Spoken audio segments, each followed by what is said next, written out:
Hi YouTube, Uber Lady Charlotte here, and I am still on my Sunday morning routine. Right now, I'm sitting at the Walmart. I picked up a young man who just looks so broken. He's not broken because of the walk of shame. He's had a bit of bad luck with Southwest Airlines. They lost his luggage, and so he's got to go buy some clothes because he's got to go to work.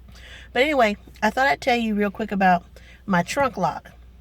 My trunk lock broke about 3 weeks ago, and which means, I can't lock the trunk, of course. And I have bungee cords that are tying it down. Well, my coworker put the bungee cords in it for me to keep it down so the rain won't get in it and stuff like that. Well, since that time, I made a deal. I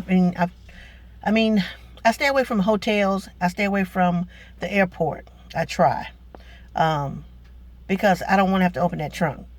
So, but sometimes I do get caught up in going to the airport, but it's something minor. They can put their luggage in the back seat. Is it professional? No. But they put their luggage in the back seat, and then they sit in the front seat. All right, because it's usually at one or two bags. But on this particular day last week, no, it might have been the week before, when it rained really hard here in Charlotte, I was coming back from, I think from Gastonia somewhere, and I got a ping. So I'm like, okay, I'm not by the airport or anything, so yeah, let me go and pick them up. So I pull up, and it's a hotel. And I'm thinking, oh God, no, not a hotel. Maybe they just got like one carry-on luggage or something, or maybe they live at the hotel. So I'm like, all right, cool. So I pull up, and I'm scared, and it's raining. I look over, and I'm looking at where the people come out, and I see this gondola that's halfway filled with luggage. You know the thing that you hang your clothes on when you get out the car, you hang your clothes on it, and you roll it out to your car or to the cab or whatever.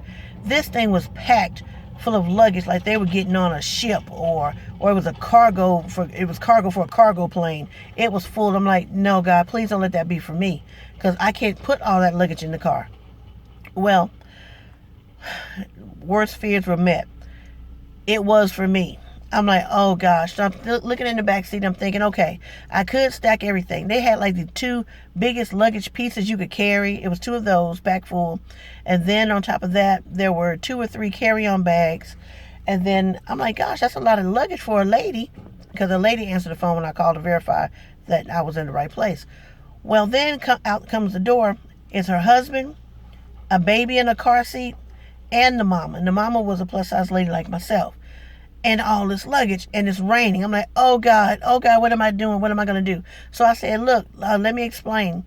I said, my trunk is broken, and if you want to call another Uber, you can call another Uber. I will not get mad, and I will cancel this call and ask them not to charge you. And so they were going to Costa Rica. So it was like, no, it's cool, it's fine, we can make it fit. And I'm thinking, we can't make it fit. It's not going to work. All right, so I tell him, I say, well, first things first, my trunk is broken.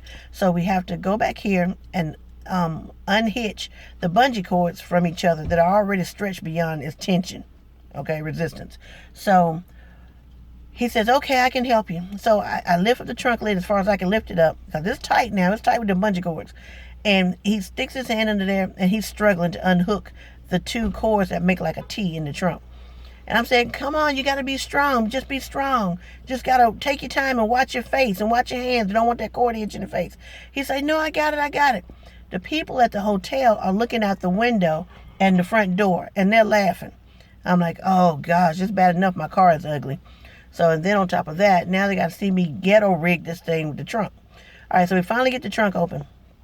And they put 6 pieces of luggage in the trunk. All right, so now we got like 2, 3 pieces left, because they're going to Costa Rica for 2 or 3 weeks. So I'm like, okay, all right. So we get it to where we got a piece of carry-on in the trunk, but it won't shut all the way, of course.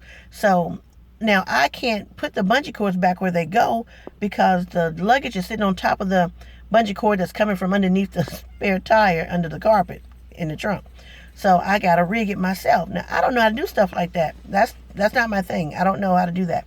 So I just take another bungee cord, hook it to the roof of the trunk lid, and I just pull it out and just pop it anywhere underneath the fender of my car, the back part, the fender. So I'm like, okay, maybe that'll hold. But there's so much slack in this bungee cord, because it's a long bungee cord. I couldn't find one that would make it tight. All right, so then we put 2 pieces of luggage over here in the front seat and my purse. All right, so now you got the mama, the daddy, and the baby in the car seat, in the back seat. I mean, it's so tight in that back seat, he's sitting sideways with his face facing the window like this, okay? So he's very uncomfortable, and I keep apologizing. So now we pull off, we're leaving. Now I have to get on 485, and the speed limit on this portion of 485 was 70 miles an hour. All right, so I'm driving, and it's raining hard, so I know all the luggage is getting wet. And I'm still apologizing. I'm like, I'm so sorry, I don't do airport trips, and please forgive me. And and I'm also thinking about my rating. I'm pretty sure I'm getting ready to get a 1. That's gonna hurt my rating. All right, so now we're doing 70. It's raining so hard, and there's a tractor trailer behind us. So we're driving, and then you know how the highway has those scoops and stuff in it? So I'm floating, I'm going. But I got my eye looking in the rearview mirror to see if I lost any luggage, because his carry-on is on the top of all that luggage. I messed around and hit a bump too hard. That trunk flapped open.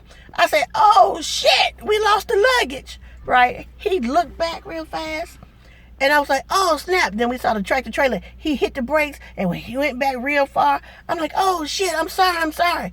But his luggage didn't fall out. The one of the bungee cord that went straight down the middle of the trunk, it held it in. So now I got to break it all the way down in the rain. So now I can't do 70 like everybody else. I got to do 50 on the highway, and I'm trying to avoid these humps and bumps in the road. All right, so it take us forever to get to the airport. But anyway, we get there, and it all worked out. All right, I'll talk to you later. Bye.